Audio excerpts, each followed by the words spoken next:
कुछ हाथ बोले जो शरीर में लिपटा उसे काकभुसुंडी जी महाराज खाएंगे। तो खूब काकभुसुंडी जी महाराज ने आनंद लूटा रामा अवतार में। अब वही काकभुसुंडी जी महाराज कृष्ण अवतार में भी आ गए। भगवान खा रहे थे माखन रोटी, काकभुसुंडी पहुंच गए, सरकार रामा अवतार में तो खूब प्रसादी चखाई आपने, पर कृष्ण अवतार में अकेले अकेले दास का हिस्सा। भगवान ने कहा तुम यहां भी आ गए, तुम यहां कैसे? बोले प्रभु मैंने सोचा आप भूल गए सो हम ही आ गए। तो कन्हैया ने कहा देखो भाई, रामावतार की बात अलग थी, उस समय हम राजा के बेटा थे, पर यहाँ की लीला अलग है। क्या है अलग? बोले वहां तो हम खूब लोगों को बांट बांट करके खिलाते थे, लेकिन यहाँ तो हम खुद ही लूट लूट करके खा रहे हैं।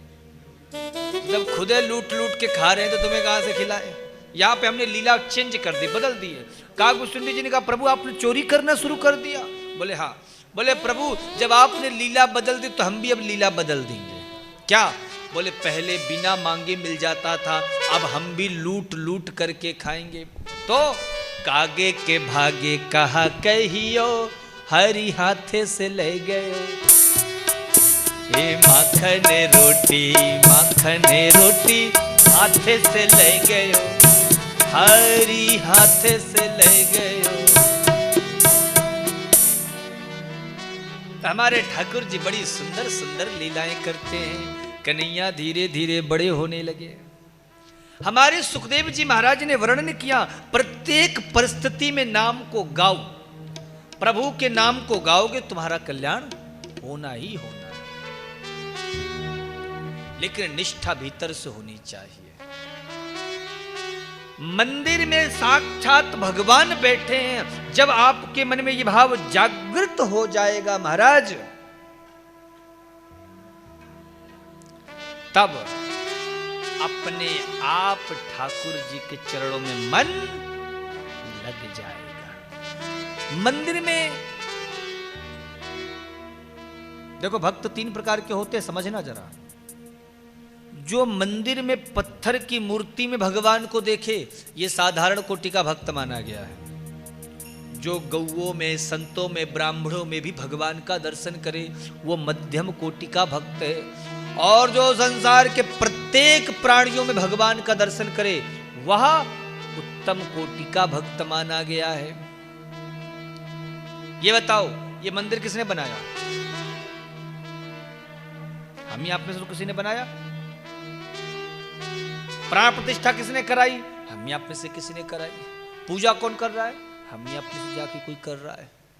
तो जिसे बनाया हमने, स्थापित हमने किया, पूजा भी हम उसे ही कर रहे हैं। पर ये बताओ यहाँ पे जो इतनी सुंदर सुंदर रंग बिरंगी मूर्तियां बैठी हैं, इन्हें किसने बनाया? इसके अंदर किसने प्राण प्रतिष्ठा करी? जो महाराज हंसती भी है, बोलती भी है, रोती भी है, सोती भी है, तो किसने बनाया? किसी ने बनाया कि नहीं बनाया? तो बोलो हमारा फर्ज बनता है कि नहीं कि हम उसकी याद करें? बोलिए बनता है ना। लेकिन अरे भैया साधारण सी बात है, कोई बड़ा सुंदर चित्र नजर आवे तो अपने आप ही स्मरण होता, भाई बड़ा सुंदर फोटो किसने बनाया, बड़ी सुंदर छवि है। तो जिसने इतनी सुंदर दुनिया बना दी, कैसे सुंदर सुंदर पक्षियों में उसने स्वर भर दिए, कैसे सुंदर सुंदर फूलों में महाराज रंग भर दिया, कैसे सुंदर सुंदर झरने, नदियां, वृक्ष, तालाब, उपवन बना दिए उसने, कितने सुंदर सुंदर फलों में रस भर दिया उस रसराज ने। जिसने इतनी सुंदर बनाई, दुनिया बना दी, हमें उसकी याद करनी चाहिए कि नहीं करनी चाहिए? बताओ झारसुगड़ा वालों, करनी चाहिए ना। तो फिर हम क्यों नहीं याद करते हैं? इसलिए नाम रस को गाओ, प्रभु के प्रति समर्पण की भावना होनी चाहिए। जब तक हमारे भीतर समर्पण की भावना नहीं होगी तब तक कल्याण नहीं। कई बार तो लोग ऐसा कहते हैं, महाराज जी भगवान तो भाव के भूखे होते हैं। बहुत सारे लोग को मैंने कहते हुए सुना, तुलसी दल भी चढ़ा दो ठाकुर जी प्रसन्न हो जाएंगे। अब महाराज खुद खा रहे हैं बढ़िया बढ़िया 56 भोग और भगवान को चढ़ा रहे तुलसी दल। तो ऐसे थोड़ा भगवान खुश होते हैं, भाव से कर दो, हो गया है? कि भाव का नाम देकर खुद तो बढ़िया बढ़िया व्यंजन खा रहे हैं और ठाकुर जी को तुलसी दल चढ़ा दे रहे। ऐसा नहीं। भगवान कहती है जो चतुरता करते हो ना तुम, वो बंगाल की एक कहावत है ना, अति भक्ति चोरे लखन। बोले जो ज्यादा बनावटी बातें करे, ज्यादा दिखावा करे ना, सावधान हो जा, समझ लो अंदर से गड़बड़ है, बदमाश है ये। एक कथा में हमेशा कहा करता हूं, एक महाराज सेठ जी थे, उन सेठ जी का नाम था दानचंद्र। क्या नाम था? दानचंद्र। अब वो सेठ जी बड़े कंजूस थे महाराज, इसीलिए उनका नाम लोगों ने दानचंद्र रख दिया, क्योंकि महाराज उनसे 1 रुपया भी दान में नहीं होता था। 1 पैसा भी दान करने में उन्हें बड़ा वो होता। संजोग की बात, महाकुंभ का पर्व आया, लोग गंगा स्नान करने जा रहे थे, शायद ये कानपुर के आसपास की घटना है। तो जब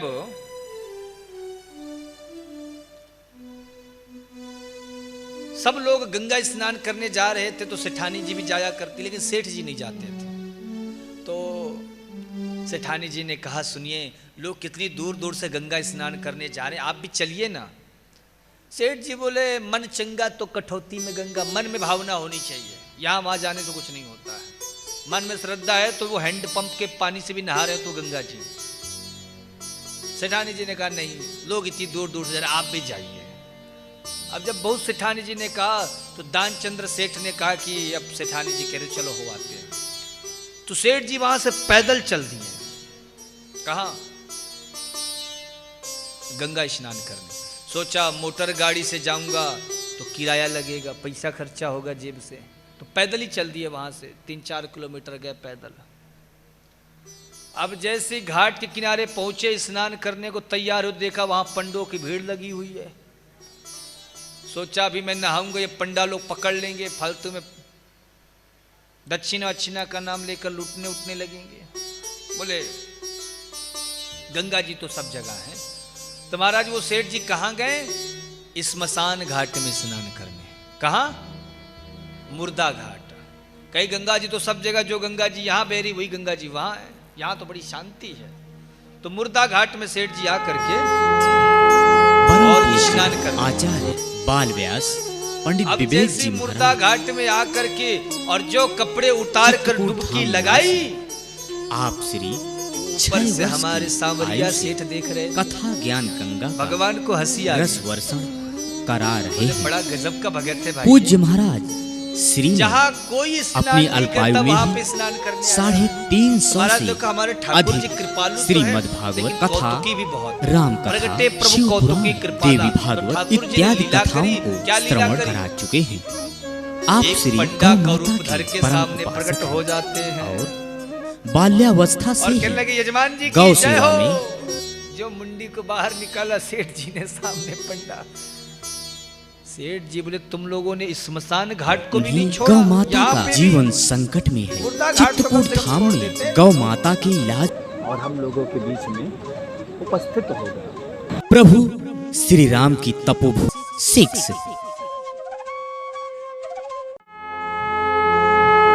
परम पूज्य आचार्य बाल व्यास पंडित विवेक जी महाराज वर्ष कई गौवंश बीमारियों के कारण, दुर्घटनाओं के कारण प्राण त्याग देती करना हमारी जिम्मेदारी बनती है। इसलिए अब हम उन्हीं के नाम का यहीं पे पूजा पाठ करेंगे। हम दूसरे के हाथ का बनाया भोजन नहीं करते हैं, स्वयं से बना के भोजन करते हैं। इसलिए सूखा आटा दाल चावल दे दो, हम बना के खा लेंगे। सेठानी जी ने अगर कहा महाराज वो तो कह रहे कि हम जा बैठ के पूजा पाठ भी करेंगे। जो सुना सेठ जी बोले बड़ा विचित्र पंडा ही है। बोले एक काम करो, जाओ जाकर के उस पंडित को कह दो कि सेठ जी खत्म हो गए, मर गए, पीछा तो छूटे कम से कम। सेठानी जी आई, महाराज चले गए। क्या हुआ? क्या बताए महाराज, गंगा स्नान करके आए थे, स्नान करके आए महाराज, खटिया पकड़ लिए और पता चला चले गए, खत्म हो गए। भगवान ने कहा अरे राम राम राम, ये तो बड़ा दुखद समाचार है, पर आप अकेली हैं, कहाँ क्या क्या करेंगी, लोगों को हम बताए दिए देते हैं। अब भगवान ने महाराज प्रगटे प्रभु विविध अवतारा, बहुत सारा रूप प्रभु ने धर लिया और सबके घर में जा जाके बोल दिया सेठ जी पधार गए, सेठ जी पधार गए, सेठ जी पधार गए। अब महाराज कुछ ही देर में सेठ जी के आंगन में भीड़ लग गई लोगों की। अब वो सेठ जी भी बड़े जिद्दी थे महाराज, वो भी आंगन में सांस रोके हुए पड़े हुए हैं कि कोई हमको चेक ना कर ले, कोई हमको चेक ना कर ले कि हम जिंदा हैं, तो सांस रोके हुए वो पड़े हुए हैं आंगन में। अब भगवान तो सब जानते, देखी देख मनी मन मुस्कुरा रहे हैं। ठाकुर जी की लीला।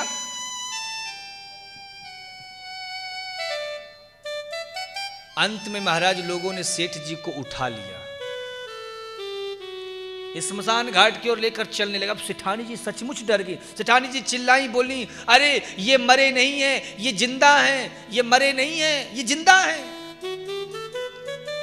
लोग कहने लगे, बोले ये तुम्हारा भ्रम है, ये तुम्हारा मोह है, सबको एक दिन मरना पड़ता है। सेठानी जी बोली इनका वो दिन नहीं आया है, ये मरे नहीं है, ये जिंदा है। लेकिन कौन सेठानी जी की सुनता महाराज।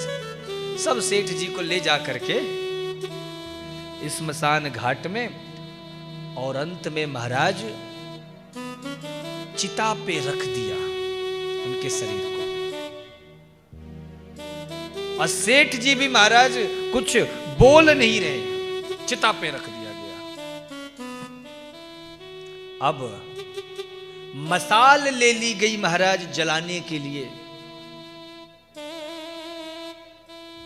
भगवान ने देखा ये तो मरने के लिए तैयार है, ये तो मरने जा रहा है। ठाकुर जी ने कहा ऐसे भगत से तो हम ही हार मानते, ऐसे भगत से कौन जीतेगा महाराज। ठाकुर जी ने कहा सुनो भाई, ये हमारे यजमान हैं, हमने इनका संकल्प कराया है, इसलिए हमें सेठ जी के कान में कुछ बोलना है। अब ऐसे कह के धीरे से प्रभु गए और सेठ जी के कान में जाके बोलते, सेठ जी हम पंडा नहीं हैं, हम भगवान हैं, हम पंडा नहीं, हम भगवान हैं, आंखें खोल दो। सेठ जी ने आंखें खोल दी, पर जो देखा पंडा फिर आंखें बंद कर ली महाराज। दक्षिणा लगेगी। भगवान ने कहा बड़ी मुश्किल है। अरे भाई हम सच कह रहे हैं, हम भगवान, हम पंडा नहीं है, विश्वास करो।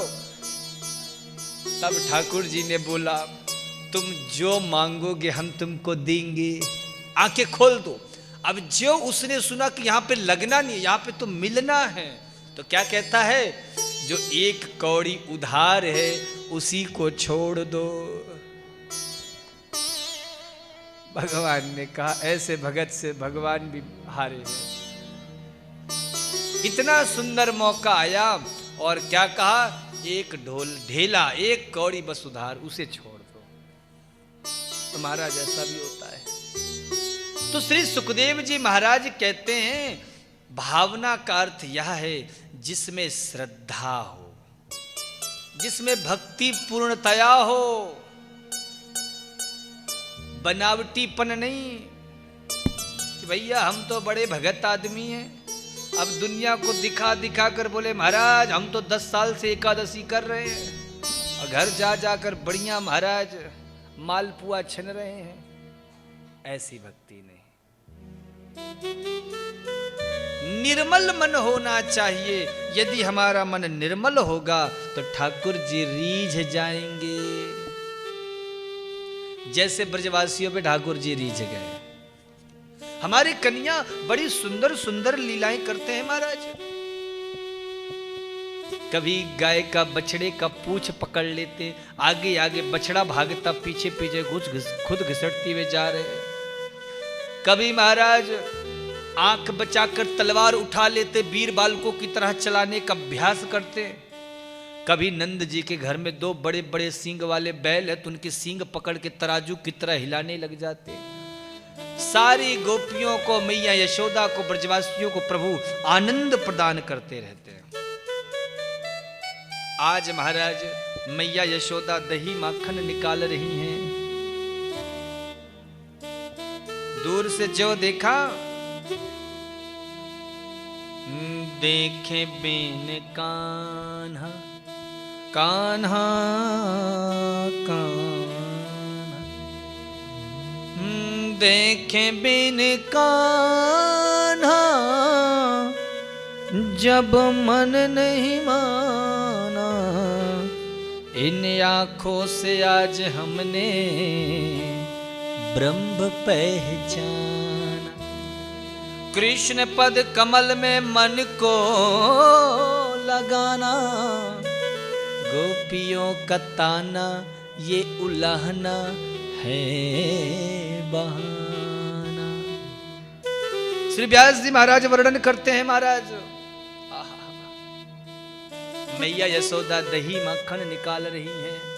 कन्या सुबह सुबह उठ के आए। महाराज सोते समय कन्या की आंखों में मैया काजल लगाती थी। सो सुबह सुबह जो प्रभु हाथ से मलते आधे गाल तक काजल फैल जाता। सो जगन्नाथ भगवान की जैसे प्रभु की गोल गोल आंखें दिखने लग जाती।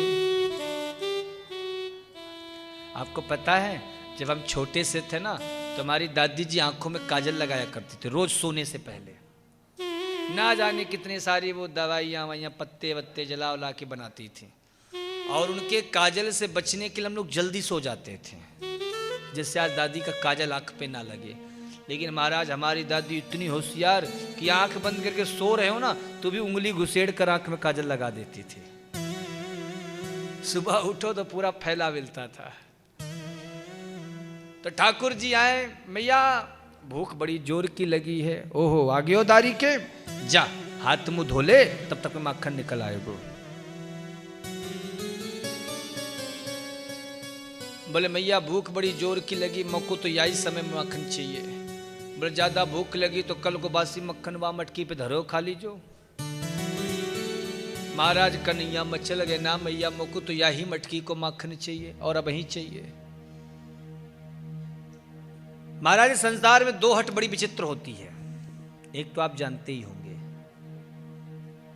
है ना, और दूसरा बाल है। बच्चों को तो जो मन में आगे सो आगे।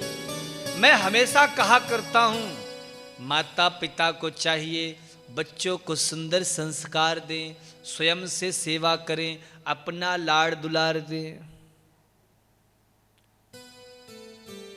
माता यशोदा स्वयं से महाराज कन्हैया की सेवा करती थी। आजकल लोग क्या करते हैं मालूम है, जहां बच्चे का जन्म लेने का समय आया घर में 6 महीना पहले से एक नी नौकरानी आ जाती है। क्या नाम होता है उसका? आया। बच्चे ने जन्म लिया, आया की गोदी में डाल दिया, बच्चा रोने लग गया तो एक दूध का पाउडर आता है ना, आता है ना, आप लोग तो जानते होंगे। तो महाराज उसी को बोतल में पानी भर के मिला के मुंह में डाल देते, पी ले बेटा। सज्जनों ये सत्य बात है, जिस बालक ने मात्र दुग्ध का पान नहीं किया उसमें सुंदर संस्कार नहीं आ सकते, सुंदर सद्बुद्धि नहीं आ सकती है। इसलिए माता पिता को चाहिए बच्चों को सुंदर संस्कार दे, अपना लाड़ दुलार दे। आपने देखा होगा पहले के जमाने में जब लोग झगड़ा करते थे तो नहीं बोलते थे अरे माँ का दूध पिया है तो सामने आ जा। अब यहां बोतल का ही पिए तो सामने कहां से जाएंगे? 5-5 हजार का सूट पहने रहते, थप्पड़ मार के कोई भी उतार के ले जा, हिम्मत ही नहीं तो रोकेंगे कहां से। इसलिए माता पिता को चाहिए बच्चों को सुंदर संस्कार दे, अपना लाड़ दुलार दे। मैया यशोदा क्या दास दासियों की कमी थी क्या? पर कन्हैया की सेवा वो स्वयं से करती थी महाराज। कन्हैया ने कि ना मैया मुझको तो यही मटकी को माखन चाहिए। मैया बोले लाला तुमको बड़ो परेशान करे, तुमको अच्छो ना लगो। ना मैया मुझको तो अब ही यही मटकी को चाहिए। कन्हैया की बात सुन के मैया ने किया को भूख उख तो लागी ना है, मन में आएगी सो कह रहे हैं। तो कहने लगे देख लाला जो ऊपर कहा है। कन्हैया बोले कहा है? बोले ये चंदा है। अब महाराज कन्हैया माखन भी भूल गए, मैया हम तो चंदा लेंगे, चंदा लेंगे। मैया बोली हाँ चंदा लूंगा, बोल तो रहा तब तक मेरा माखन निकल आएगा। रही पकड़ कर खड़े हो गए, माखन माखन बाद में निकलेगा, पहले तो मुझको चंदा चाहिए। मैया ने कि हे भगवान अब काय करूं? तो एक परात में पानी भरकर लाई, आंगन पे धर दियो। वह को छाया पड़ी चंदा की पानी में, ले दारी के तेरो चंदा आ गयो। पानी में हाथ मार के बोले तो पानी मोको तो वाई वालो चंदा चाहिए। नेक सुमैया को गुस्सो आ गयो, धक्को दे दो, चलो जा यहाँ से, सवेरे से परेशान कर रखो, चंदा लूंगो करो, चलो जा। और जो महाराज कन्हैया को मैया ने फटकार लगाई कि गुस्से के मारे कन्हैया का मुंह गुब्बारे जैसा फूल गया, ओठ फड़फड़ाने लगे, नेत्र लाल लाल हो गए, कमर पे हाथ धर के बोला, ओ बुढ़िया मैया बोल, मैं चंदा देगी कि ना देगी? मैया बोली, मैं धमकी दे रहे है, मैं धमकी देवे, जा ना देगी।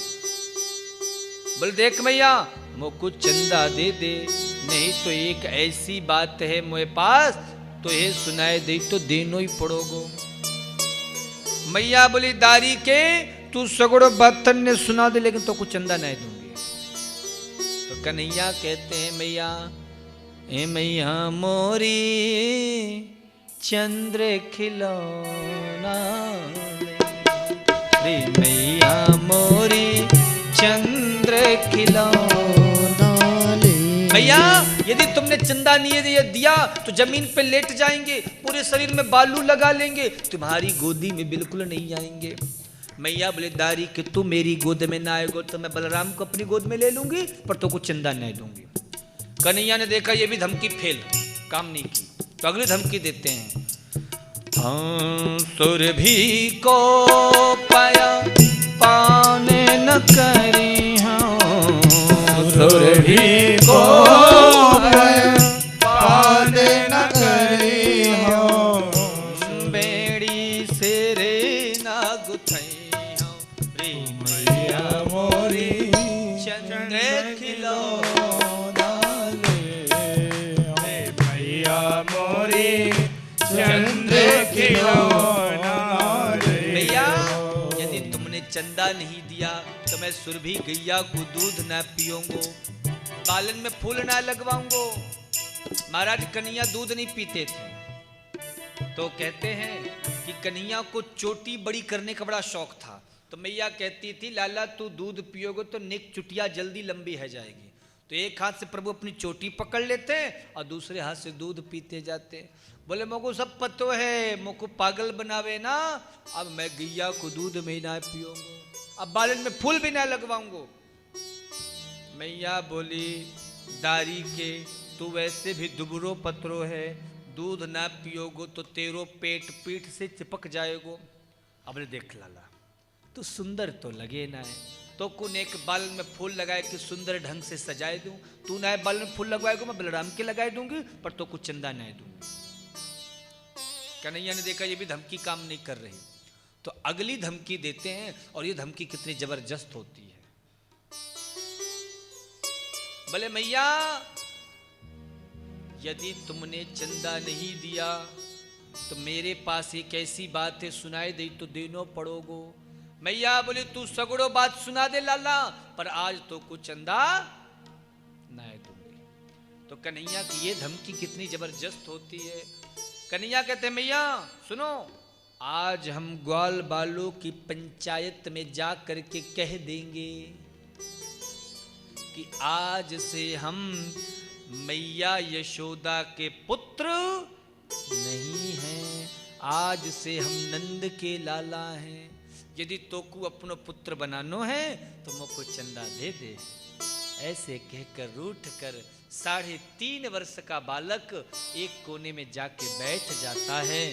और जब मैया ने ऐसी इस बात सुनी, वात्सल्य स्नेह से भरकर दौड़ करके लाला को हृदय से लगा ली और प्रेम आश्रुओं से कन्हैया के मस्तक को भिगो दिया और कहने लगी, लाला तू ऐसी तोतली बोली बोले ना है कि कहीं तो को मेरो ही नजर ना लग जावे।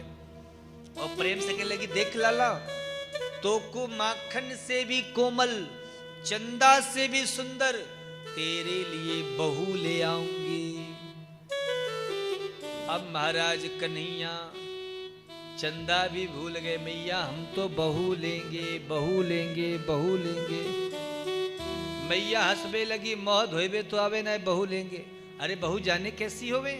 बोले कैसी होवे? बोले बहू तो बड़ी लंबी होवे। कन्हैया बोले हम छोटे तो बहू भी छोटी ले लेंगे। मैया बोले ठीक है, आज बहू मैं माखन बाद में निकालूंगी, पहले तेरे लिए बहू ले आती हूँ, बता तुझे कितनी बड़ी बहू चाहिए। कन्हैया बोले मैया मुझे तो ऐसी बहू चाहिए कि जब मैं जंगल गैया चराई भी कुछ जाया करूँ तो जेब पे धर के जाया करूँ। मैया हंसने लगी, एक छोटी सी गुड़िया लाई के दे दी। कन्हैया खुश हो गए। अब छोटा से बालक क्या जाने बहू क्या होती है, भगवान प्रसन्न होकर मैया की गोद में खेलने लग गए। लेकिन हमारे ब्रज के संत बड़ा सुंदर भाव कहते हैं, क्या कहते हैं? राधिका गोरी से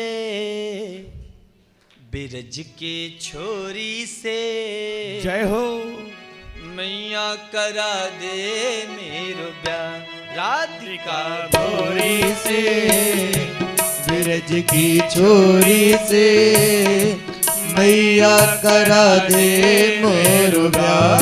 मैया करा दे मेरो ब्याह, हो मैया करा दे मेरो ब्याह। उम्र तेरी छोटी है श्री राधे, नजर तेरी छोटी है, कैसे करा दूं तेरो ब्याह। गोरी से बिरज की छोरी से, मैया करा दे मेरो ब्याह।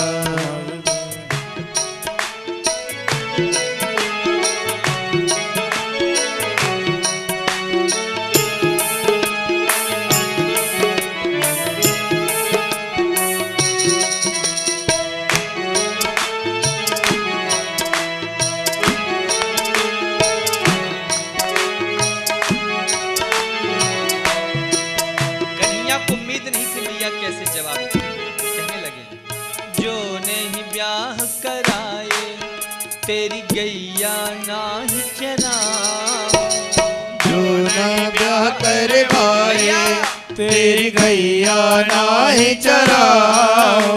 अरे आज के बाद मोर मिया तेरी देहली पर ना आओ। आज के बाद मेरी मैया तेरी देहली पर ना आओ।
बुढ़ापा आ गया है, कब तक अकेले काम करती रहेगी, बहू तो चाहिए ना।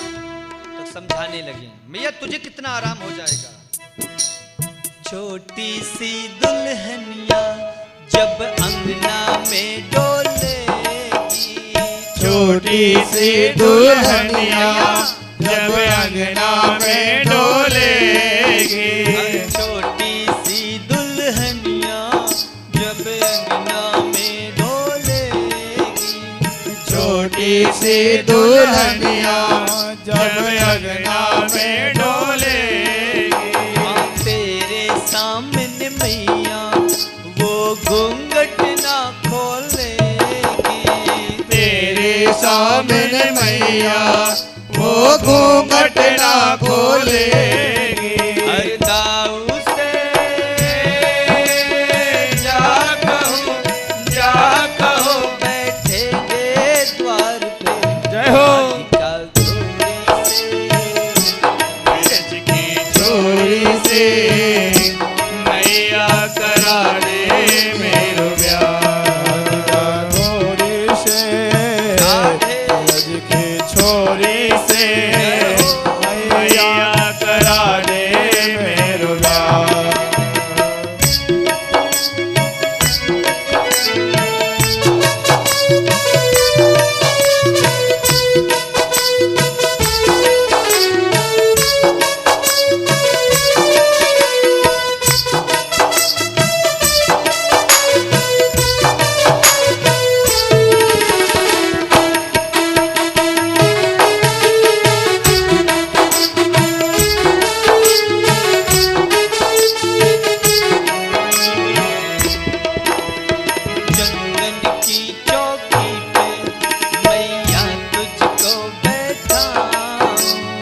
चंदन की चौकी पे मैया तुझको बैठाऊं। अपनी राधा प्यारी से मैं चरण तेरे दबवाऊं। अपनी राधा प्यारी से मैं चरण तेरे दबवाऊं। हर भोजन में बनवाऊंगा बनवाऊंगा 56 प्रकार के। जय हो श्री राधे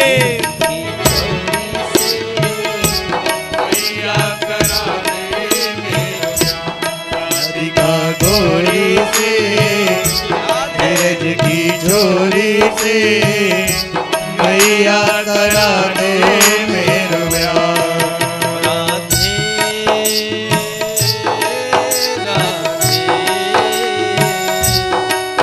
राधे राधे राधे राधे गाइए राधे राधे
जीरो पानी लागे हो मीठे कारो कारो यमुना जीरो पानी लागे। बोलो जय श्री कृष्णा। जय श्री कृष्णा। और जोर से बोलो जय श्री कृष्णा। और जोर से जय श्री कृष्णा। तो महाराज हमारे कन्हैया बड़ी सुंदर सुंदर लीलाएं करते हैं। यमलार्जुन वृक्षों से भी महाराज उन दोनों यक्ष पुत्रों का भी उद्धार प्रभु ने किया। आज नंद जी के छोटे भाई घनानंद बैठे हुए थे। उन्होंने कहा सुनो भैया आजकल ब्रज में बहुत उत्पात हो रहे हैं तो क्या किया जाए। बोले एक काम करते हैं यहाँ से कुछ ही दूर पर एक वन है। क्या नाम है? वृंदावन। वहीं चलते हैं। वृंदावनम गोवर्धनम यमुना पुलिनानि च वेक्षासदुत्तमा प्रीति राम माधवयोर नृपा।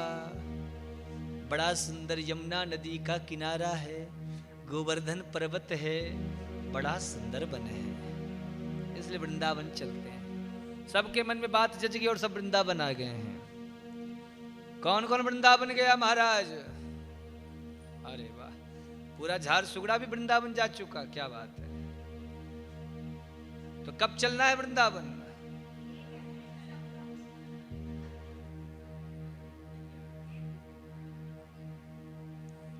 बोलो जय श्री कृष्णा। इसलिए जिनको जिनको मन में भाव जाग रहा हो वो तैयारी कर ले, है ना।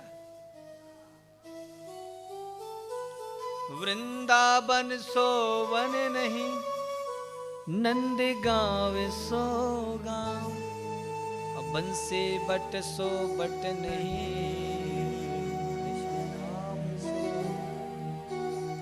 बड़ा सुंदर वृंदावन है हमारे बिहारी जी, तो लीलाओं का प्रारंभ ही श्रीधाम वृंदावन से करते हैं महाराज।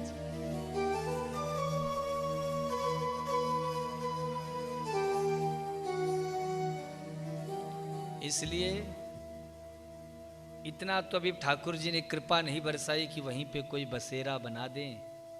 इच्छा तो है कि ठाकुर जी कुछ ऐसी कृपा करें कि अपनी भी छोटी सी कुटिया वृंदावन में बन जाए। हालांकि कृपा ना जाने कब बरसे पता नहीं, पर लालसा तो है मन में।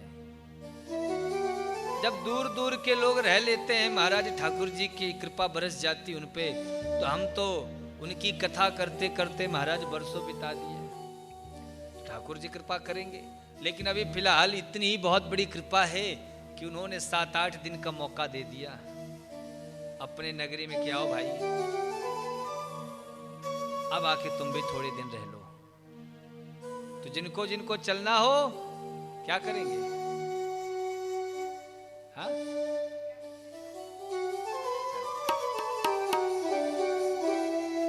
तैयारी पूरी कर ले, क्योंकि महाराज हमने सुना ठंड आ चुकी है, तो ठंडी के भी वस्त्र कपड़े इत्यादि ले लेंगे, उनके स्वेटर इत्यादि, क्योंकि यहाँ तो बड़ा अच्छा मौसम, पंखा भी चलाना पड़ता है, एसी भी यूज कर लेते हैं, लेकिन वहाँ पे ठंडी है। तो आप लोगों को क्या स्वेटर जैकेट सब लेके चलना होगा, है ना। तो सब लोग वृंदावन के लिए तैयारी बना ले।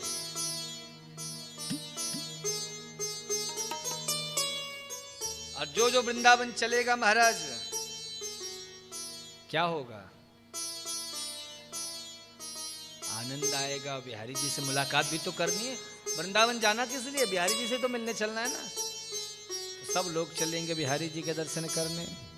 तो कुछ दिन के लिए घर से छुट्टी ले लो, दुकान से छुट्टी ले लो, नौकरी से छुट्टी ले लो, परिवार से छुट्टी ले लो, और सीधे यहां से टिकट करवानी है। कहां के लिए? वृंदावन की। झारसुगड़ा से कोई ट्रेन जाती है ना, कौन सी ट्रेन है? उत्कल। हाँ, उत्कल जाती है। यहां से डायरेक्ट मथुरा पहुंचना है, बड़ा सरल साधन है। तो जितने भी मार्च अप्रैल वाले हैं ना, वो सब दिसंबर को करें, है ना। बोलो जय श्री कृष्णा। हमारी सरकार भी आज वृंदावन पधारे हुए हैं। ठाकुर जी तो महाराज माखन चोरी की लीला शुरू कर देते हैं। गौवे चराने लग जाते हैं, माखन चोर हो गए, गोपाल हो गए, चितचोर हो गए, बड़े सारे उनके नाम पड़ गए। जब ठाकुर जी बंसी के मधुर तान छेड़ते, सारी महाराज जितनी भी गौ माताएं हैं सबके तुरंत कान खड़े हो जाते हैं। महाराज प्रभु की मुरली की ऐसी जादू कि गौएं भी तृणों को, घास को चरना भूल जाती हैं और आंख बंद करके ठाकुर जी की महाराज उस बंसी की मधुर तान सुन करके मुग्ध हो जाती हैं। ऐसी हमारे कन्हैया की बंसी की शक्ति है, जादू है।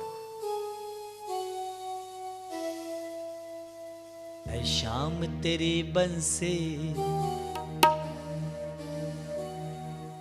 पागल कर जाती है, सोने की होती तो क्या करती बंसी, सोने की होती तो क्या करती बंसी, जब बांस की हो करके इतना तड़पाते। कन्हैया की मुरली का जादू महाराज। गोपियां कहती है प्यारे ये जो तुम बंसी बजाते हो इसे बंद करो। क्यों? बोले तुम्हारे बंसी के चक्कर में हमारा चूल्हा नहीं जलता है, सास ननंद परिवार सब चिल्लाते बरजते हम पर। क्यों? बोले तुम जब बंसी बजाते हो उन लकड़ियों से भी महाराज जल बहने लग जाता है, आग ही नहीं जलती, खाना कहां से पके। ऐसे हमारे कन्हैया की बंसी की शक्ति है महाराज। ठाकुर जी की मुरली की तान सुन करके महाराज सब मुग्ध हो जाते हैं। इसी बीच में बकासुर और वत्सासुर आ गए, ठाकुर जी ने उनका भी कल्याण कर दिया। बोलो जय श्री कृष्णा। महाराज भगवान घर घर माखन चोरी कर रहे हैं, ब्रजवासियों को आनंद प्रदान कर रहे हैं। आए दिन गोपियां उलाहना देने के लिए आती रहती हैं यशोदा के पास। यशोदा तेरा लाला बिगड़ गया। क्यों, क्या हुआ? बोले चोरी करने लग गया है। चोरी करे। एक गोपी ने क्या किया, कन्हैया को रंगे हाथ पकड़ने के लिए अपने मटकी पे घंटी टांग दी। सोचा मटकी से माखन चुराएगा लाला तो घंटी बजेगी। अब एक दिन ग्वाल बालों ने उसी गोपी के घर में आक्रमण कर दिया। पूरी मंडली माखन चोरी के लिए आई। अब क्या किया, एक ग्वाल के ऊपर दूसरा तीसरा ऐसे सब चढ़ गए, और जैसे ही सबसे ऊपर चढ़े तो सबसे ऊपर कन्हैया आ गए। अब जो मटकी पकड़ी तो देखा घंटी। कन्हैया ने कही ये गोपी तो बड़ी चतुर निकली, अब माखन निकाल लेंगे, घंटी बजेगी, पकड़ जाएंगे सबके सब, पिटाई होगी। तो कन्हैया ने सोचा कभी कभी ऐश्वर्य लीला, माधुर्य लीला में ऐश्वर्य लीला का भी सहयोग ले लेना चाहिए। तो सरकार ने धीरे से घंटी से कहा, सुनो घंटी, तुम तो जानती हो ना मैं कौन हूं, तुम्हें तो पता है ना, इसलिए देखो हमारा आदेश है बजना मत। ऐसे कह करके महाराज ठाकुर जी ने मटकी उतार ली नीचे, पर घंटी नहीं बजी। महाराज माखन निकाल लिया, घंटी फिर भी नहीं बजी। सबको बांट बांट कर खिलाने लगे, फिर भी घंटी नहीं बजी। और जैसे प्रभु ने उस माखन को उठाकर अपने मुख में डाला कि घंटी टन टन टन टन टन टन टन टन बजना शुरू हो गई। भगवान ने कहा, ए घंटी, स्वामी के आदेश का पालन नहीं करती हो, अवहेलना करती हो, हमने कहा था ना नहीं बजना, तो क्यों बजी? घंटी ने कहा, प्रभु क्षमा करे, मैंने आपके आदेश का बिल्कुल भी उल्लंघन नहीं किया, तो बज क्यों रही हो? बोले आप ही ने प्रभु कहा था तो मैं नहीं बजी। सारे ग्वाल बालों ने देखो माखन खाया, मैं नहीं बजी। मटकी नीचे धर दी गई, फिर भी नहीं बजी। सबने घंटी पकड़ पकड़ कर खूब हिलाया भी, मैं फिर भी नहीं बजी। पर प्रभु वेदों में और शास्त्रों में ही तो ये नियम है पुरातन से कि जब भी प्रभु का भोग लगता है मुझे बजना ही पड़ता है। प्रभु यदि आपका भोग लगेगा और नहीं बजूंगी तो ये वेदों का शास्त्रों का अनादर होगा, इसलिए बच गई। इतने में महाराज वो गोपी आई, पकड़ ली कृष्ण को, आज रंगे हाथ पकड़ में आया है। अब बताऊंगी उस यशोदा को। बड़ा कहती थी ना मेरा लाला चोरी नहीं करता है, चोरी नहीं करता है, मेरे लाला को चोर मत बोलो, मेरा लाला रोता है। आज बताऊंगी। पकड़ के हाथ ले गई। अब ले गई महाराज, अब ऊपर से घुंघटा भी 1.5 हाथ नीचे की हुई थी और लेके हाथ पकड़ के लिए जा रही थी। तो उसी मंडली में उस गोपी का देवर भी था। कन्हैया ने इशारे से बुलाया उसके देवर को, और वो गोपी तो बड़ी प्रसन्न मुद्रा में कि आज यशोदा को बताऊंगी, रंगे हाथ पकड़ में आयो है कन्हैया। तो कन्हैया ने कहा भाभी जी या हाथ नेक ज्यादा दुख लागो, नेक या हाथ पकड़ लीजो। ऐसे कह के वाकई देवर को हाथ धरा दियो। अब महाराज वो गोपी पहुंची यशोदा के पास। देख यशोदा, तू बड़ी कहती थी ना मेरो लाला चोरी ना कर, देख रंगे हाथ पकड़ के लाऊंगी, मेरो माखन चुराए रहे हो, खाक रहे तो। मैया हंसवे लगी जब यशोदा मैया ने देखी, बोली मेरो लाला को चोर सिद्ध करे के खातिर पावरी है गई है का। अरे नेक घुंघटा उठा के देख तो सही कौन है। जो वाह गोपी ने देखी तो वाह को देवर, महाराज वाह को बड़ो शर्म लगी, वाह चली गई। कन्हैया ने लौटते समय वाक्य कही, देखो भाभी जी इस बार तेरो देवर को हाथ धरायो हो तेरे हाथ में, अगली बार ज्यादा 3-5 करी तो तेरो खसम को हाथ धराए दूंगो। लेके घूम तो रही हो पूरे बाजार में। तो महाराज हमारे कन्हैया बड़ी सुंदर सुंदर लीलाएं करते हैं। ओ चोरी करे तो डोलो श्याम मोते सुधो न बोलो। मैया क्या करी, लाला बड़ा परेशान करता है। मटकी फोड़ देवे, माखन चुरावे सो खावे, दहिया फोड़ के भाग जावे। तेरे सामने 3 बिलात को छोरा दी के बाहर चौकड़ी भर के भागे। महाराज प्रभु की मंडली का पता है क्या नाम था? बाल गोपाल चौर्य विद्या प्रचार मंडल। और वाकई अध्यक्ष कौन थे? कौन थे? श्री कृष्ण। और महाराज मटकी में माखन खावे तो खावे, मटकी भी फोड़ दे में, अभी मुछन पे ताव दे के जावे। नंद को छोरा माखन खा के जा रहे हो, जाको पकड़वे की हिम्मत पकड़ के दिखा दियो। कहीं ऐसा चोर आपने देखा है आज तक खुलेआम? और मैया जब कन्हैया से कहती लाला जी सब गोपियां ठीक कह रही हैं, तो कन्हैया कहते मैया मैं तेरी सौगंध खाए के कहूं, मैं तो या भी ना जानू इनको घर कौन सी गली में चोरी काहे को करूं। एक गोपी उलाहना देती मैया।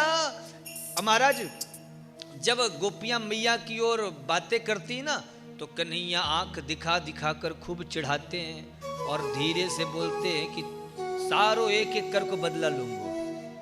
और जो कन्हैया चिढ़ाते गोपिया के देख मैया कैसो चिढ़ाए रहे हो। अब मैया जो देखती महाराज तुरंत रोने जैसी भोली भाली सूरत बना लेते प्रभु।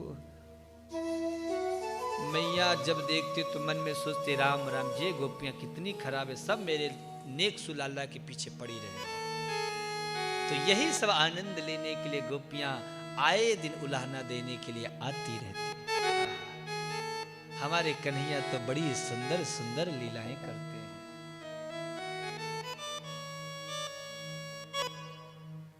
श्री सुखदेव जी महाराज वर्णन करते हैं, भगवान धीरे धीरे बड़े होने लग गए। महाराज अनेकानेक लीलाएं की। प्रभु के एक एक चरित्र ऐसे हैं जिस पर महाराज शारदा शेष शंभु बलि बलि हजारों बार बलिहारी चली जावे। ऐसो महाराज ठाकुर जी की एक एक लीलाएं हैं। भगवान महाराज गौवें चराते हैं, माखन भी चुराते हैं।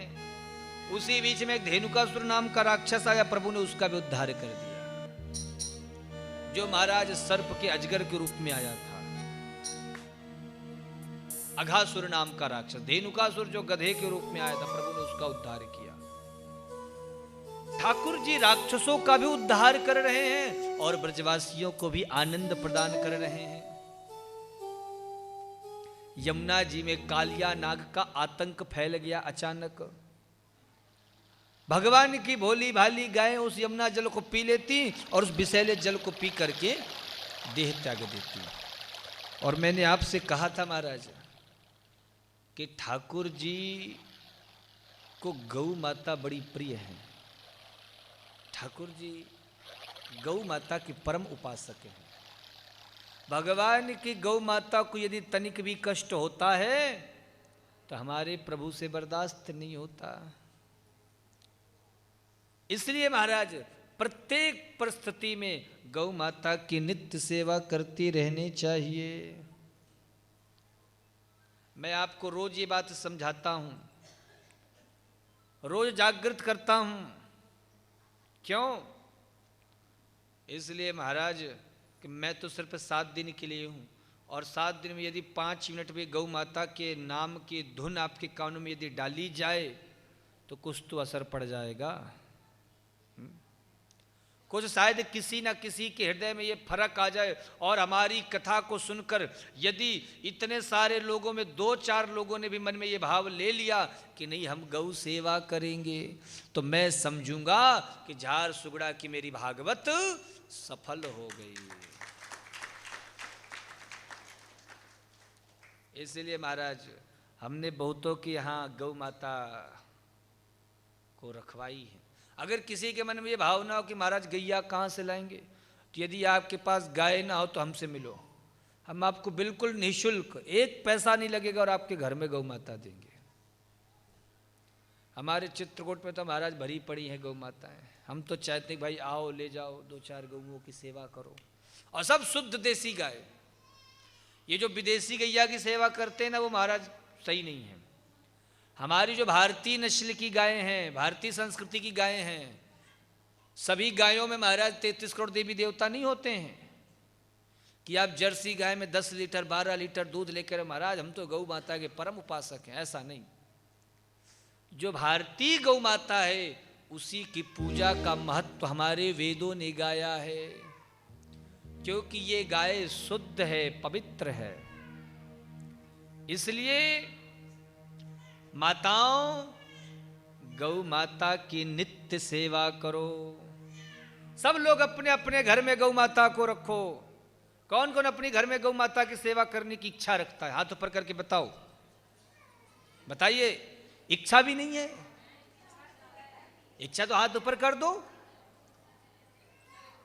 तो जिनके जिनके मन में भाव है कि गौ माता की सेवा हमें करनी चाहिए, आगे का क्या फैसला है फिर?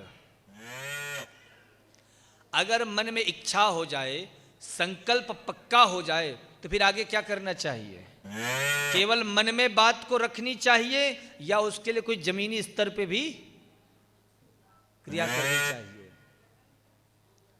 बोलिए।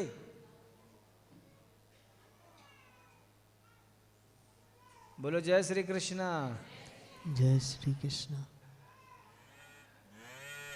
माताएं भी सोचती हो कि आजकल महाराज जी गौ माता के बारे में बोलते हैं, अब क्या करें, झारसुगड़ा में तो रह रहे हैं लेकिन गाय है नहीं, अब जवाब दे तो दे क्या। अभी महाराज गाय होती तुरंत हाथ ऊपर करो। आगे वाली माताएं तो खास करके, पीछे वाली थोड़ा चुप भी रह लेती, आगे वाली तो माताएं महाराज मौका देखते बोलने का, बस चांस मिले एक बार, देखते महाराज तुरंत कहने लगे महाराज जी 4 गैया, 3 ऐसी गैया, 1 वो गैया, फलाने गैया, ढिकाने, क्या कर ये नहीं है, तो बस एक दूसरे को कोहनी से मारते रहते, तू कुछ बोल तू कुछ बोल। बोलो जय श्री कृष्णा, और जोर से बोलो। तो माताओं, गौ माता की सेवा करने का हमारे अंदर भावना तब उदय होगी जब हम गाय को खुद अपने घर में रखेंगे। जाके पग नहीं फटी बिवाई, का जाने वह पीर पराई। यदि आपको एक बार चोट लग जाए, घाव लग जाए, तो किसी दूसरे को आप देखेंगे ना तो तुरंत आपको अपना घाव स्मरण आएगा। अरे दर्द होता है, तकलीफ होती है। तो जब आप अपने घर में गौ माता को रखने लग जाओगे ना, आपको अनुभव होने लग जाएगा कि दर्द क्या है, दुख क्या, तकलीफ क्या होती है गौ माता को। इसीलिए मैं आपको बार बार बोला करता हूं, गौ माता को लाओ, गौ माता की सेवा करो, गौ माता को रखो। क्योंकि अभी मैं बोलता हूं, मुझे पता है आप लोग के अंदर केवल वो सहानुभूति की भावना आती है और कुछ नहीं। क्या आता है? सहानुभूति। हाँ बेचारी गौ माता कहाँ का, चलो 21 रुपए दिए देते, ये केवल भाव। पर जब आप गौ सेवा घर में करोगे तब आप गौ माता की पीड़ा को समझोगे। जो सहानुभूति है ना, ये सहानुभूति ही प्रेम में बदल जाएगा, श्रद्धा में बदल जाएगी। इसलिए मैं कहता हूं आप सेवा करो, सहयोग करो, गौशाला से जुड़ो, अस्पताल से जुड़ो, अच्छी बात है। आज ही जब मैं गया था ना अपने रानी सती माँ के दर्शन करने, तो हमारी माता जी सामने बैठी हैं, उन्होंने कहा महाराज जी गौशाला चलते हैं। हमने कहा ज्यादा समय तो रहता नहीं लेकिन चलेंगे। तो अच्छी बात है, आप गौशाला भी जाएं, वहां भी सेवा करें, गौ माता को भी घास खिलाएं। पर आपको ये नहीं लगता है कि अगर हम ऐसे करेंगे कि जा रहे हैं, चलो कोई फंक्शन हो गया, कोई बर्थडे हो गया, कोई वो, चलो खिलाते हैं, तो ये तो एक तरीके से ये आदान प्रदान की भावना बनी महाराज। मैं ऐसा नहीं चाहता। मेरी जो ख्वाहिश है, मेरी इच्छा ये है कि कैसे भी करके आप अपने घर में गौ माता को रखो, आप घर में गौ माता की सेवा करो। उससे क्या होगा ना, आपका नियम प्रतिबंधित हो जाएगा। आपको नित्य गौ सेवा करनी ही पड़ेगी। आपको रोज गाय का गोबर, अगर किसी दिन कोई कर्मचारी नहीं है, मान लो कोई आपने सेवक रखो नहीं है, तो खुद से भी आप उठा के रखोगे, अरे भैया गौ माता है। कभी कोई नहीं है तो खुद से दूध निकालोगे। कभी महाराज अरे भैया आज बड़ी देर होगी, चलो आज घास फूस डाल देते गौ माता को, तो आप स्वयं से सेवा करने लग जाओगे और धीरे धीरे वो सेवा नित्य आदत में बदल जाएगी।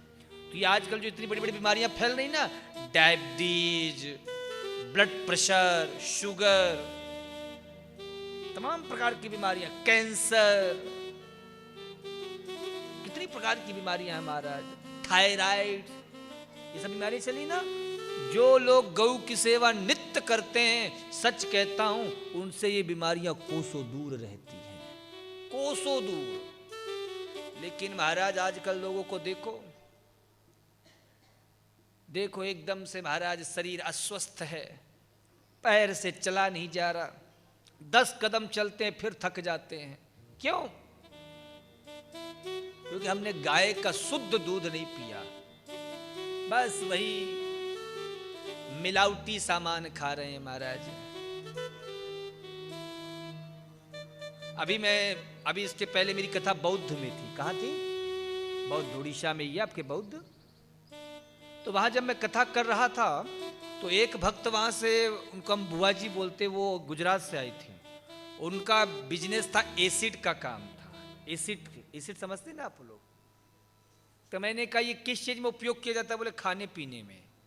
मैंने कहा एसिड खाने पीने में भी उपयोग होता है? बोले हाँ महाराज जी, जैसे कोई सामान है, अब ऐसे रख दोगे 10-20 दिन, महीने भर में खराब हो जाएगा, उस एसिड का प्रयोग कर देते तो साल भर तक चल जाता है।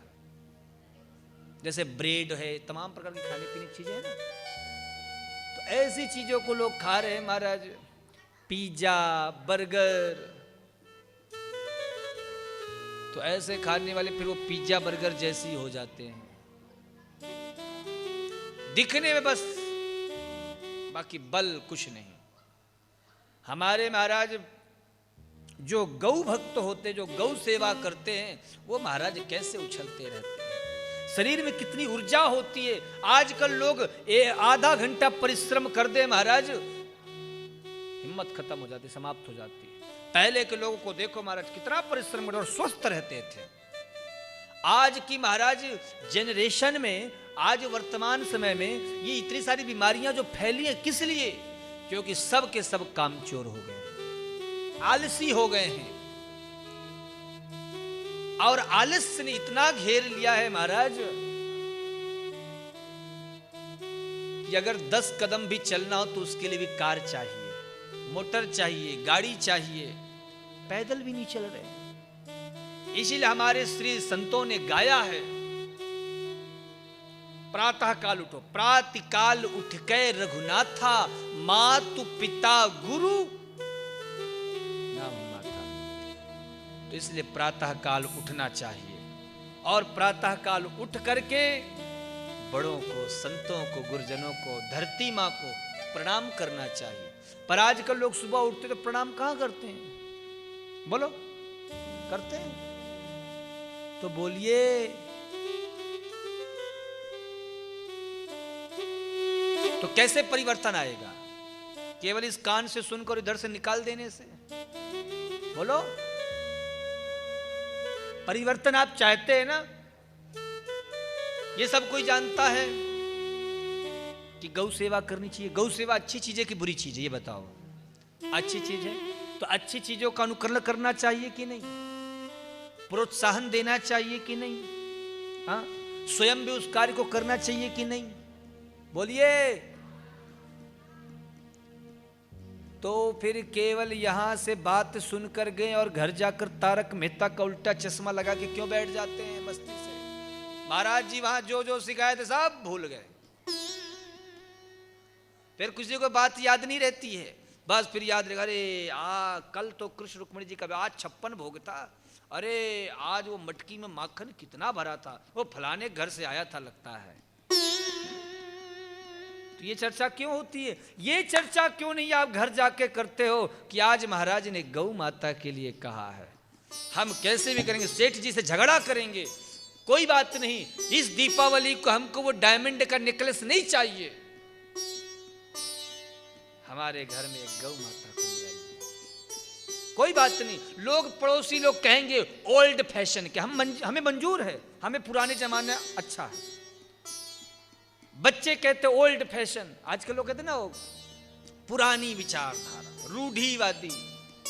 आज की तो युवा इतनी महाराज एडवांस हो गई है कि अगर किसी को कह दो बेटा ये कार्य मत करो या ऐसा नहीं करो, अरे आप क्या जानो। आजकल के बच्चों, मैंने अपनी आंखों से सुना है महाराज ये सब।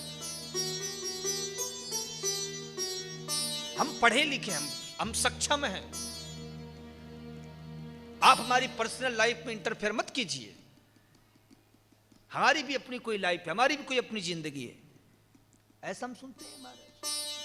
हमने कहा इन्हीं को तुम गोदी में बिठाए, एक चम्मच वो दाल चावल खिलाने के लिए घूमते रहते थे ना, आज देख लो।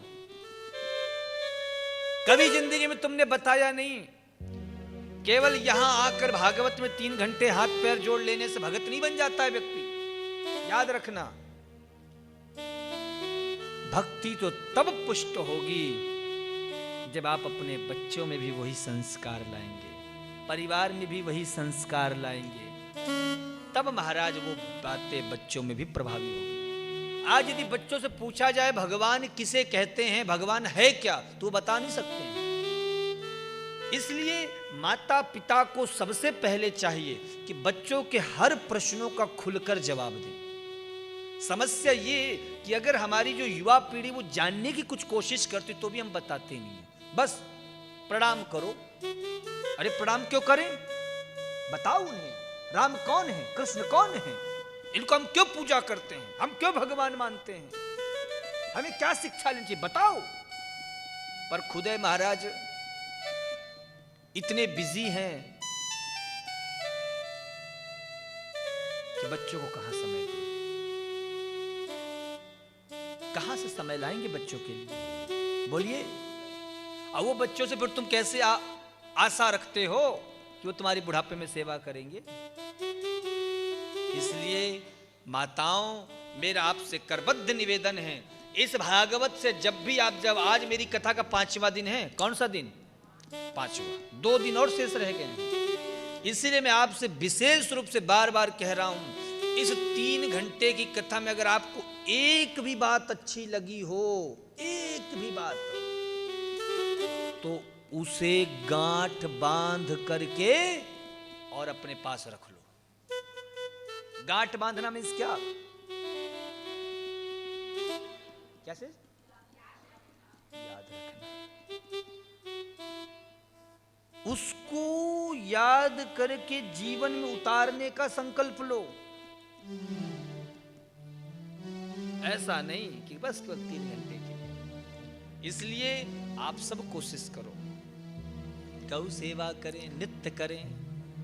और यदि आप घर में गौ नहीं रख सकते हो, मान लो नहीं रख सकते हो, तो फिर ये नियम बनाओ बच्चों को साथ में लेकर पहुंचो गौशाला और वहां जाकर गौ सेवा करो।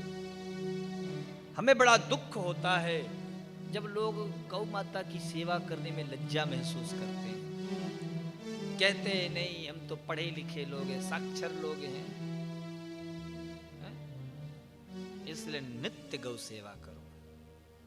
और जिस दिन से तुम गौ सेवा करने लग जाओगे ना, उस दिन से सच कहता हूं, जितना मैं अभी बोलता हूं ना, इतना मुझे बोलने की जरूरत ही नहीं पड़ेगी। मैं अपने आप धीरे धीरे बंद कर दूंगा। मैं श्रोताओं को देख के समझ जाता हूं कि यहां पे मुझे क्या बोलना चाहिए।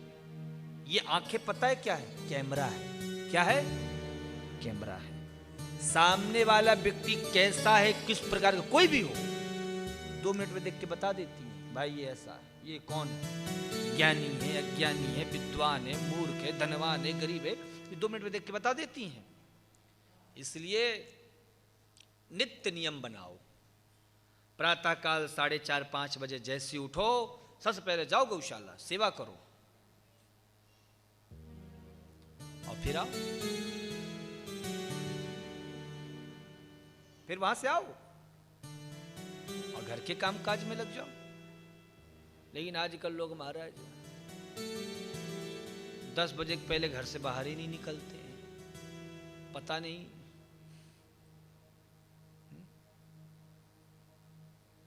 बोलो जय श्री कृष्णा। जवाब भी बड़ा सुंदर देते हैं, महाराज जी हम पूजा पाठ बहुत श्रद्धा से करते, 3-3 घंटे लग जाते हैं हमको पूजा पाठ में। 6 बजे से बैठ जाते, 10 बजे तक पूजा पाठ करते रहते हैं। हमने कहा जय हो, आप जैसे भगत पता नहीं कहाँ छिपे रहते हैं, आप ही जैसे भक्तों की तो जरूरत है हम लोगों को। एक जगह हम गए थे एक यजमान के यहाँ कथा करने, तो वहाँ पे उन भगत जी के घर में रुके हुए थे हम। तो एक छोटा सा बालक आकर कहने लगा महाराज जी मेरी दादी जी पूजा बड़ी श्रद्धा से करती है। मैंने कहा अच्छी बात है। बोले घंटों घंटों पूजा करती रहती। मैंने कहा बड़ी अच्छी बात है, चलो ले चलो अपने पूजा घर। तो बालक ले गया मैं, तो मैया जी बड़े प्रेम से आरती गा रही थी, ओम जय जगदीश हरे, ओ रामू कटे इधर आइयो तो भाते जनन के संकट। अरे ओ बिडरी की टाबरा देख को नहीं आ गयो। तो महाराज आरती के एक लाइन में 10 बार रामू को डांटा, 10 बार बिनड़ी को डांटा। तो ऐसी पूजा पाठ का क्या फायदा? बोलो है कोई लाभ? इसलिए मन में ये भाव लाओ कि हमारे सामने साक्षात मुरलीधर बैठा हुआ है, घनश्याम बैठा है, चितचोर बैठा है। जब ये भाव जागृत हो जाएगा तो ये भावना जो बनावटीपन है ना, ये समाप्त हो जाएगा, ये सारा समाप्त हो जाएगा। इसलिए हमारी झारसुगड़ा की टिबड़ीवाल धर्मशाला की कथा से आप लोग सबसे पहले शिक्षा लेकर जाओ कि हमें गौ माता की सेवा करनी है, अपने घर में गोपाल जी को रखना है। जिनके घर में लड्डू गोपाल जी नहीं है, उन सबके घरों में लड्डू गोपाल जी होने चाहिए। गोपाल जी की सेवा सबको करनी होगी, क्योंकि हमारे, और देखो एक बात और है, कन्हैया की सेवा में कोई नियम का ध्यान नहीं है। आप जैसे उनको रखेंगे वो रह लेंगे, वो कंप्रोमाइज कर लेते हैं, उनको आदत है। इसलिए गोपाल की सेवा करो।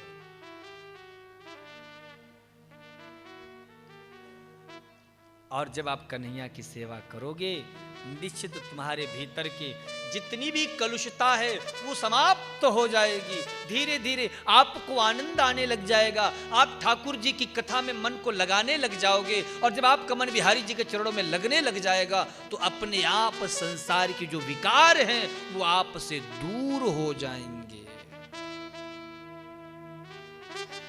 महाराज हमारे ठाकुर जी भी गौ माता की रक्षा के लिए कालिया नाग से भिड़ गए, यमुना से बाहर निकाला।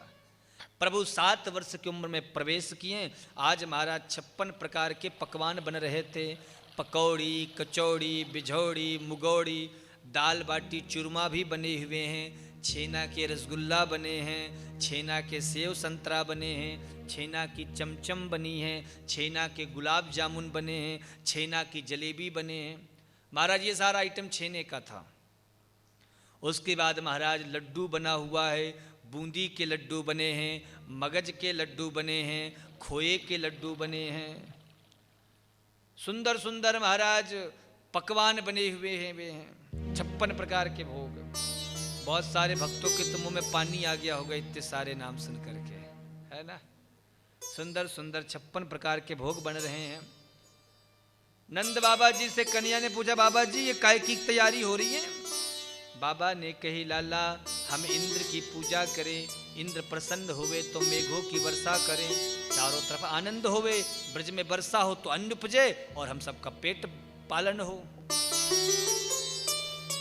कन्या ने कि बाबा आपने कभी दर्शन कियो है इंद्र महाराज को? बोले लाला दर्शन तो ना भयो। बोले दर्शन होएगो कहां से? इंद्र नाम का कोई देवता है ही नहीं तो दर्शन कहां से देवगो? अरे हमारे साक्षात देवता तो श्री गिरिराज महाराज हैं, इसलिए पूजा करनी है तो गिरिराज महाराज की करो। लाला हमारी 3 शर्त है कि तेरे गिरिराज की पूजा में। काका पहली शर्त, तेरो गिरिराज महाराज को हमारी टूटी फूटी सेवा से खुश होना पड़ोगो। दूसरी बात, तुलसी चढ़ाए दियो, जल चढ़ाए दियो, घंटी हिलाए दियो, लग गयो भोगाए सोना चलोगो। तेरो गिरिराज महाराज को प्रकट है करके दर्शन देनो पड़ोगो। और तीसरी बात, कहीं इंद्र महाराज नाराज है तो तेरो गिरिराज को ही रक्षा करनी होगी। कन्या बोले मंजूर। फिर क्या था महाराज, सब 56 प्रकार के पकवान ले जाकर माताएं सब धर देती हैं गिरिराज महाराज के सामने, सब हाथ जोड़कर स्तुति कर रहे हैं। और उसी समय महाराज हमारे प्रभु 4 हाथ धर के प्रकट हो गए। बोलिए गिरिराज भगवान की जय। सब बड़े प्रसन्न हो रहे हैं, दर्शन करके आनंदित हो गए। और नंद जी के तो नेत्र सजल है गए। लाला वाह इंद्र की पूजा करते करते बरसों बीत गए पर वाह ने कभी दर्शन ना दियो। तेरो गिरिराज कितनो कृपालु है, पहली बार में ही दर्शन दे दियो।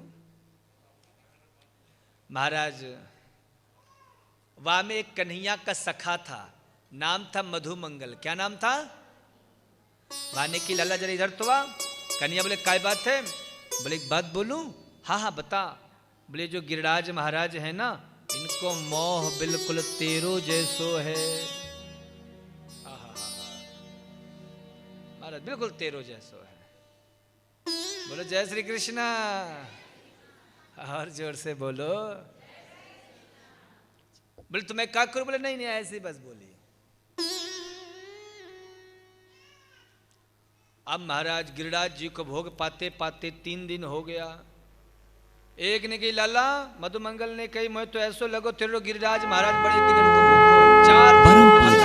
आचार्य बाल व्यास पंडित विवेक जी महाराज को बेटा मधुमंगल है आगे बढ़ने का और मुझे विश्वास है।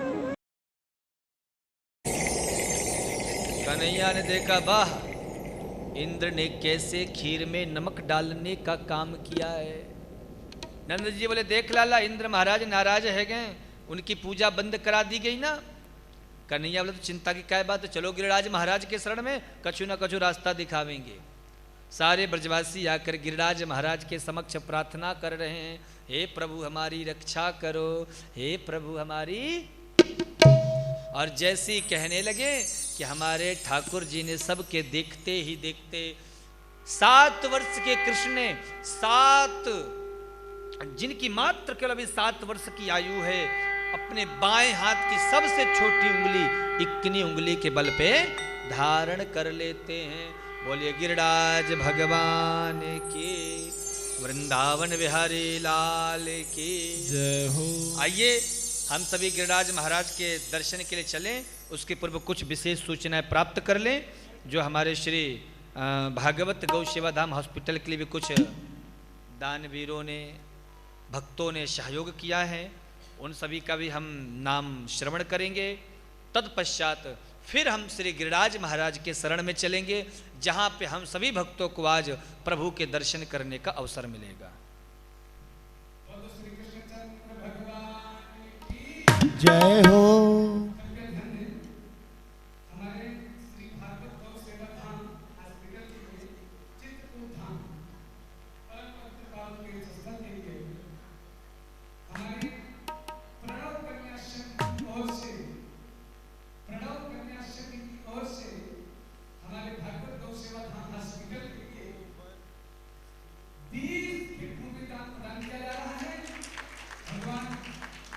इनके शब्द को सकुशल और भगवान से प्रार्थना है कि वो उत्तरोत्तर भगवत भक्ति में निरंतर लगातार जुड़े रहें। दूसरी सूचना एक माता जी और है, ये गुप्त दान के रूप में झारसुगड़ा सिंह है, हमारे गौ सेवा धाम हॉस्पिटल के लिए एक भूमिदान प्रदान कर रही है। भगवान के परिवार बाल बच्चों को इष्ट मित्रों को सदा सदा के शुक्र के जोर के दान की सदा करना। एक माता जी और है, ये भी गुप्त दान के रूप में झारसुगड़ा से ही है, एक भूमिदान प्रदान कर रही है अपने भागवत गौ सेवा धाम हॉस्पिटल से उद्धार के लिए, अपने बुजुर्गों को पावन स्मृति में भगवान के परिवार बाल बच्चों को इष्ट मित्रों को सदा सदा के शुक्र के जोर के दान की सदा करना।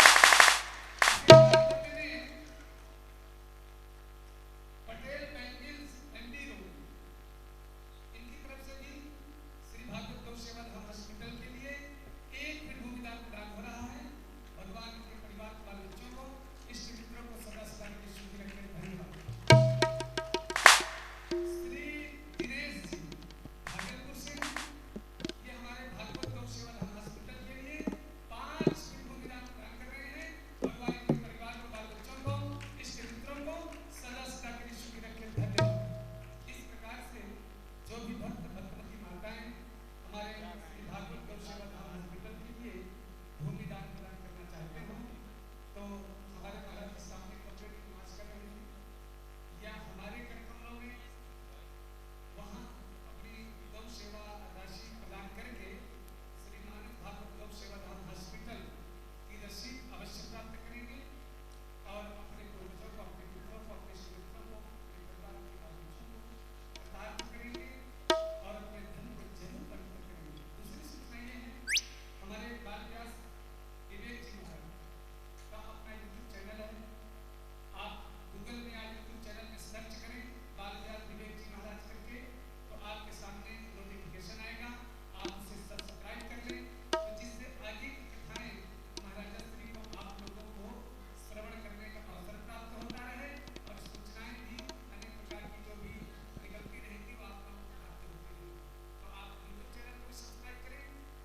दूसरी सूचना ये है, कल की कथा बहुत ही सुंदर अग्रवणी पावन स्मरणीय कथा है। कल की कथा है रुक्मिणी कृष्ण विवाह उत्सव, दिव्य उत्सव, महा उत्सव और बड़ा उत्सव कल धूमधाम से मनाया जाएगा और आप लोग अधिक से अधिक संख्या में पधारेंगे। अभी आपके समक्ष गिरिराज भगवान की दिव्य झांकी का आपके सामने आ रही है। दिव्य झांकी, आप लोग दिव्य झांकी का दर्शन करेंगे। एक बार जोर से ताली के साथ वंदन करें। बोलो शंकर भगवान की। ओ दही खाए खाए बिगड़ गयो, यशोदा तेरो सांवरिया, यशोदा तेरो सांवरिया, जय हो, यशोदा तेरो सांवरिया, जय हो, यशोदा तेरो सांवरिया, यशोदा तेरो सांवरिया, दही खाए खाए खाए खाए खाए खाए खाए खाए खाए खाए दही खाए खाए बिगड़ गयो, यशोदा तेरो सांवरिया, दही खाए खाए बिगड़ गयो, यशोदा तेरो सांवरिया, दही खाए खाए बिगड़ गयो, यशोदा तेरो सांवरिया, दही खाए खाए बिगड़ गयो, यशोदा तेरो सांवरिया, यशोदा तेरो सांवरिया, यशोदा तेरो सांवरिया, यशोदा तेरो सांवरिया, यशोदा तेरो सांवरिया, खाए खाए खाए खाए खाए बिगड़ गयो, यशोदा तेरो सांवरिया, दही खाए खाए बिगड़ गयो, यशोदा तेरो सांवरिया।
अपन घट में आयो, एक दिन अपन घट पे आयो, एक दिन अपन घट में आयो, संग में मेरो मान घटायो, संग में मेरो मान घटायो, एक दिन अपन घट पे आयो, एक दिन अपन घट में आयो, घट की फोड़ गई जय हो तेरो सांवरिया, यशोदा तेरो सांवरिया।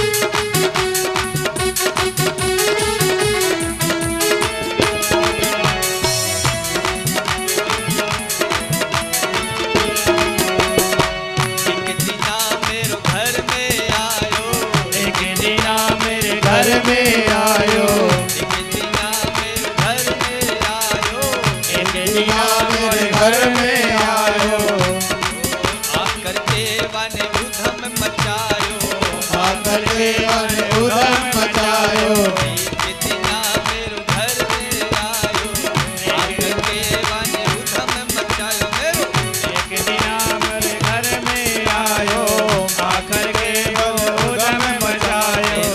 माखन बिगड़ गयो, जय हो तेरो सांवरिया, आकर बिगड़ गयो, यशोदा तेरो सांवरिया, यशोदा तेरो सांवरिया, यशोदा तेरो सांवरिया, यशोदा तेरो सांवरिया, यशोदा तेरो सांवरिया, बिगड़ गयो, हो यशोदा तेरो सांवरिया, काय काय बिगड़ गयो, यशोदा तेरो सांवरिया। राधे हरि बोल,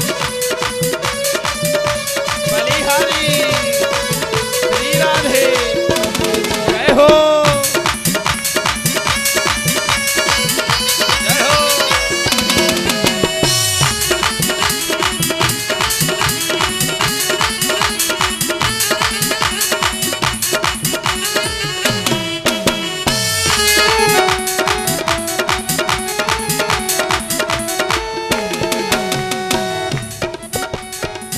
एक दिना मेरी बगिया में आयो, एक दिना मेरी बगिया में आयो, एक दिना मेरी बगिया में आयो, एक दिना मेरी बगिया में आयो, सब सखियन पे मान को भायो, सब सखियन के मन को भायो, एक दिना मेरी बगिया में आयो, सब सखियन के मन को भायो, नैनों में अटक गयो, यशोदा तेरो सांवरिया, हरि नैनों में अटक गयो, यशोदा तेरो सांवरिया, यशोदा तेरो सांवरिया, यशोदा तेरो सांवरिया, यशोदा तेरो सांवरिया, यशोदा तेरो सांवरिया।